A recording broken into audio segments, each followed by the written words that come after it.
Welcome to the City Current Show, powered by Higginbotham Insurance and Financial Services. This show focuses on sharing good news and powering the good in our community. Now here's your host, City Current CEO, Jeremy Park. Welcome to the City Current Show, powered by Higginbotham. I'm your host, Jeremy Park. We're always honored to bring you inspiring stories of individuals and organizations making a difference and powering the good. And we always love having our City Current partners come on the show. And in this case, we're celebrating a new book. We're excited to have with us our charter partner, Dan Weddle. He is president and CEO of ProTech Services Group, and he's also the author of Earned Wisdom, Stories of Overcoming and Resilience. Dan, how are you doing, buddy? Doing great, Jeremy. Thanks for the opportunity. Well, we have a lot to talk about with the new book, Earned Wisdom. Congratulations. We'll talk all about the book, some takeaways, important storylines. But let's start out with ProTech Services Group. So give us some background with you being president and CEO, because this story will come full circle in the book. So give us a little bit of background for ProTech Services Group. Sure. So ProTech is a Memphis headquartered, Memphis-based, 33-year-old IT services company. We specialize in all IT support in and around anything technology. We specialize in managed services, security services, and anything that would be from an IT support perspective. When you look at the IT field now, that's not where your career began. And so the fun part of this book is that, I'm about halfway through the book, and it's an awesome read. Two is it's a great example of you think you know somebody, and then all of a sudden you read the book and it's like, oh my gosh, so many amazing stories that we'll definitely dive into. But when you look at your career journey into the IT industry, obviously it's a, windy road. And so let's go ahead and dive into the book. Once again, Earned Wisdom, Stories of Overcoming and Resilience. Talk about what led you to write this book. Well, my journey through life has been not unlike a lot of other people that have grown up in a broken home and had addiction through their childhood and have gone through some tough stuff. But for the longest time, I didn't think that I needed to get help, that I could do all this by myself, and that I just kept stuffing things as a kid. And then when I got into my first career, which was law enforcement, back in those days, there was no debrief with psychology, psychiatrists, and stuff like that. Nowadays, thankfully, law enforcement has really come a long way from that perspective. And, I just stuffed things over the years. And then when my 21-year-old son was killed in a car accident, it really shook me. And I didn't think I wanted to move on and really get up out of bed and move on with life. And it broke me. I continued to stuff things thinking that I could do it on my own, and I couldn't. And I needed my faith. I needed a circle of real people that were going to help me, as well as professionals. And I wrote this book because it was through an inner circle of friends, through faith, and through getting professional help that allowed me to go on and have some joy in my life. My son's not coming back. Nothing will remove that pain, but there is a way to move forward, and it's what he would want. And if I could help one person see that just through my life and how it's very similar to a lot of people, I'm sure, that you can get help, and that it's okay to not be okay, and to say, hey, I need to get some help. If they read this book and they do that, then writing this book has been worth it. And so that's the reason I did this. So I love the fact that you pull out so many stories, and you also pull out the lessons that you learn. And so let's kind of dive into a few, because I mentioned I'm about halfway through the book, and there's so many really, to me, great lessons that you pull out and share. One of which starts obviously with your father. And when you look at going through a divorce at an early age, choosing to live with him, but to see firsthand his alcoholism and how he dealt with it, but then to have Judy step in and really bring the family dynamic to a whole new level, but her stepping in and saying, hey, look, I'm not trying to replace your mother. I'm here to really, kind of set the stage for a bright future. And you talk a lot about that. And so when you talk about kind of those dynamics, set the stage on your end, because I think it's really powerful for those with blended families, kind of looking at it through the lens of what Judy is able to kind of look at for the future. Well, first of all, I would say that I would not be here today talking to you if it was not for Judy and her stepping in my life. I say that a lot in the book, and I mean it. She came along and she was more than a stepmom. She was a mom to me and a super mom, and one that was very anxious about becoming an instant mom. And I had no idea at the time the foreshadowing that was before me and the example, because later in my life I would have an instant child, as we learn in the book. And so having Judy come into my life was just an absolute godsend. And the reason that I have had any success, I believe, because I really think that without having that sort of positive parental influence and having somebody that had faith and somebody that loved me and saw that that I was capable of doing great things and was such an encourager, little did I know that that example of just coming alongside of me and loving me and not trying to replace my mom, who I did have a relationship with. And I was very fortunate and blessed because I had two wonderful moms that loved me. So that was really huge. Yeah, and to your point, when it comes in, later in your life, and you're looking at it from a lens too of stepping in and saying, okay, I want to look at what's best for our son now, to him have a relationship with his father. I just think it's really powerful, because in many cases that wouldn't be the case. But yet now when you look at it, the family dynamic and what that's brought for you tenfold for joy and blessings, all of these things on a personal level are really Mhm. important. But like I said, it's a great lesson from the book. Another one I think is determination, perseverance, but it's also too looking at challenges as opportunities, and you taking on multiple jobs, whether it's being a paper boy, obviously even a canine. The whole like thing with Lars is really cool, and kind of the drugs and narcotics unit, but doing whatever it takes in a challenging situation, but doing it with the intention of, okay, I'm going to build community. I'm going to do this with joy. I'm going to do this with the right intentions. Talk about kind of that of looking at difficulties, but in a positive lens. So I always knew that I felt that I wanted to be in law enforcement. I wanted to help people. What I learned later through recovery was that that's not unusual for people that come from an addictive family to seek jobs in like law enforcement, where you can kind of control things and be responsible for you and kind of how you do things. And that's not uncommon. Um, I have always been a rule follower, if you will, and so obviously law enforcement, was a career that I felt that was the right thing for me to do. And I enjoyed being in law enforcement. They used to joke with me because I was um, a very nice cop, if you will. The guys that I worked with would joke that they're like, "Weddle, you're the only guy we know that can write somebody a ticket, and they're calling the chief and thanking them and inviting you to dinner."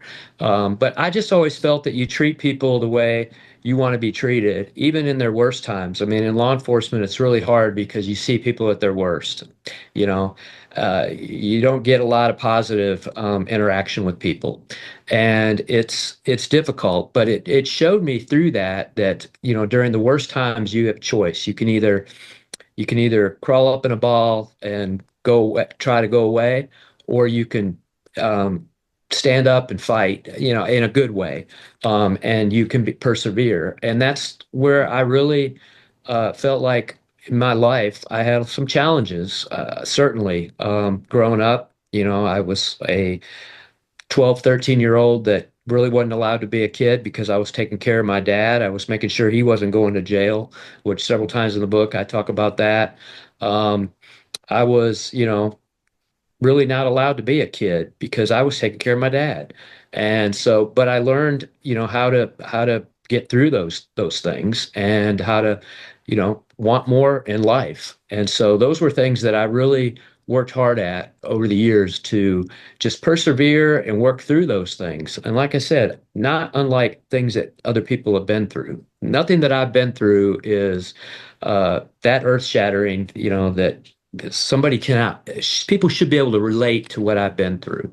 Yeah, I think that's the point is you're making it relatable. And also too, even full circle, one of the other things that you talk a lot about is not being afraid to take on opportunities. And even though you might not, think that it's in your wheelhouse necessarily, being able to step forward for the challenge, for the adventure, for the opportunity, and where that leads you then in terms of new doors that open, including now, obviously, in the IT industry with ProTech Services Group. So Right. talk about kind of that principle of not being afraid to seek out and take advantage of opportunities.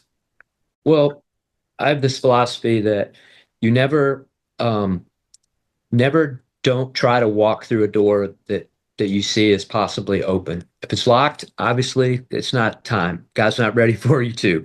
But if that door is somewhat cracked open, then you need to try to go open it up further and see if that's what the path is. And I've just always believed that. And so when I was in law enforcement, I had the opportunity to do a lot of really fun things. I worked undercover in narcotics. I mean, deep undercover, did some crazy stuff. Like I think back now at 57, and I think, wow, the stuff I did in my early 20s, I didn't think anything of it. And then I had the opportunity to, work in the patrol division and do everything. I was a field training officer. Then I was also in the narcotics unit, had the drug dog. I got to do the DARE program. I was a school officer, and I have some of the distinctions of being the first canine officer, the first school resource officer, and the first officer trained in the NCIC computer stuff at the Bartow Police Department back in the 90s. So that was a pretty cool thing for me. And I really thought law enforcement was my thing. But as my family grew and an opportunity presented itself, a door opened where my dad knew a lady who's in fact mentioned in the book in the acknowledgement. Charlene Myler was somebody that I hold high esteem towards as a mentor. She worked at a company down on Shelby Drive that was a big computer repair facility, and they were having all kinds of security related issues and theft problems. And she reached out to my father, she knew him, and asked if I was still in law enforcement. Well, anyway, make a long story short, she brought me in as a consultant. I ended up going undercover in the warehouse part time, worked as a forklift driver in the warehouse, and ended up over a 2 or 3 month period, figured out that the guard service was in cahoots with 3 or 4 employees and ended up opening up a theft ring that was hundreds and hundreds of thousands of dollars. They were stealing laptops by putting laptops in pizza boxes and putting them around the magnetometer. The guard service didn't flip the box open to check, and that's how they were stealing these laptops. And so that opportunity allowed me to be extended a full-time job, which just changed my life and my career, and I just took advantage of it. But I had no idea what I was doing, but I sought the wise counsel from other guys that were security directors at other locations, and I quickly became a sponge and learned the role and the business. And I think that's one of the things that I tell people all the time. What's your biggest advice? And I said, just be a constant learner. Learn and don't let your ego get in the way.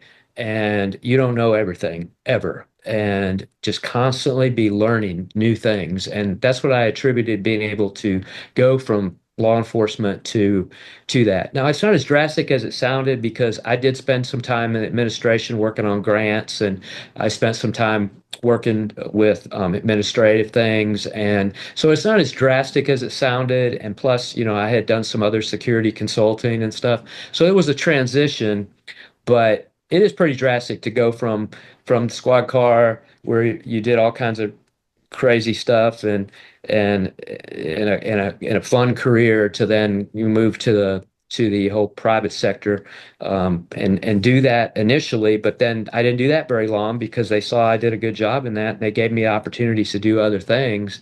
And over a 7-year period, I became the vice president of client services, and I was flying all over the country.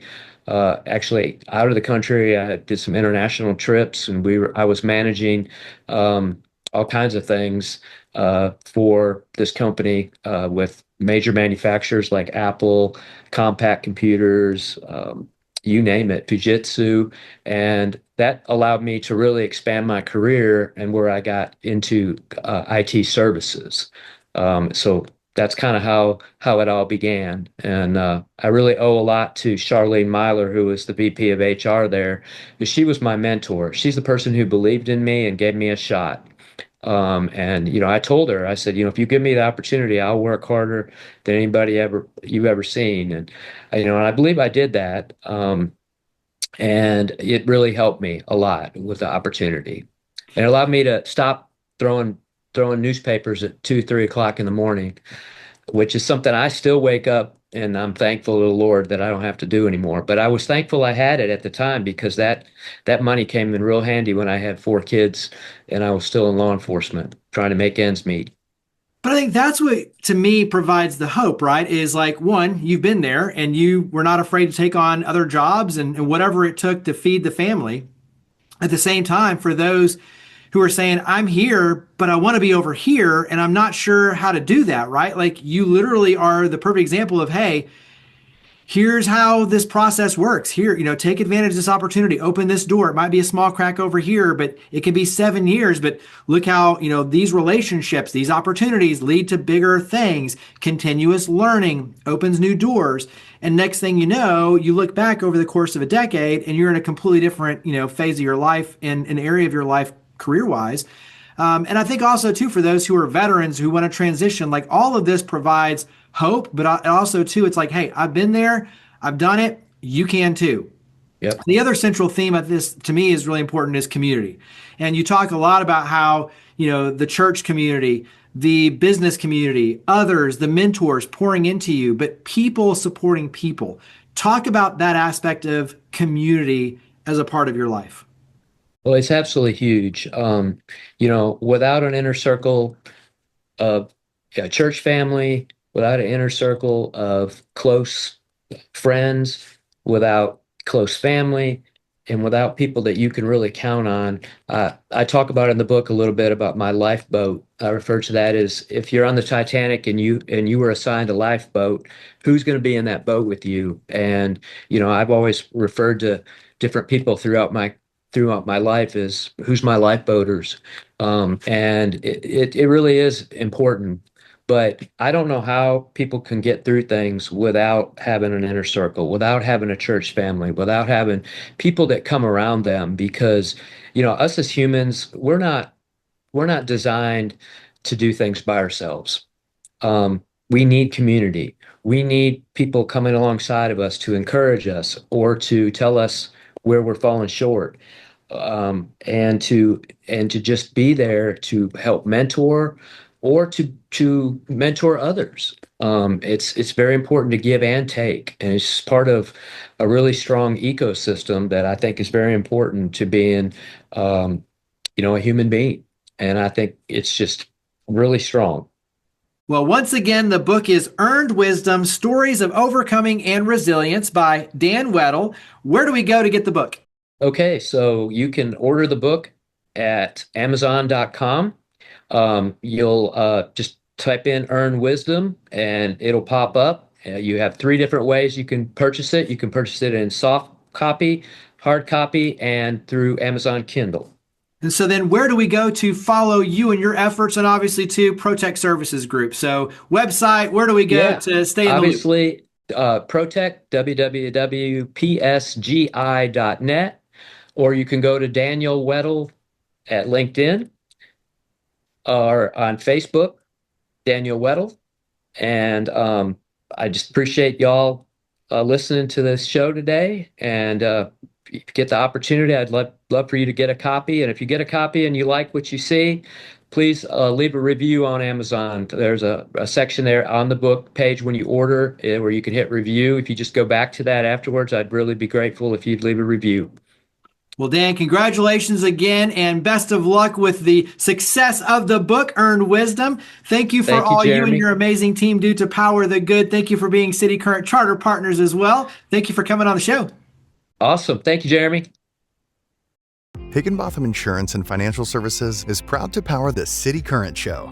We're a people-first company that protects what matters most, the families, businesses, and trailblazers that keep our community going. As one of the nation's top independent insurance firms, Higginbotham is a single-source solution for business insurance, employee benefits, HR services, and personal insurance that's customized for you. We're here to serve you, the people you care about, and your community. Call 866-377-1959 or visit higginbotham.com.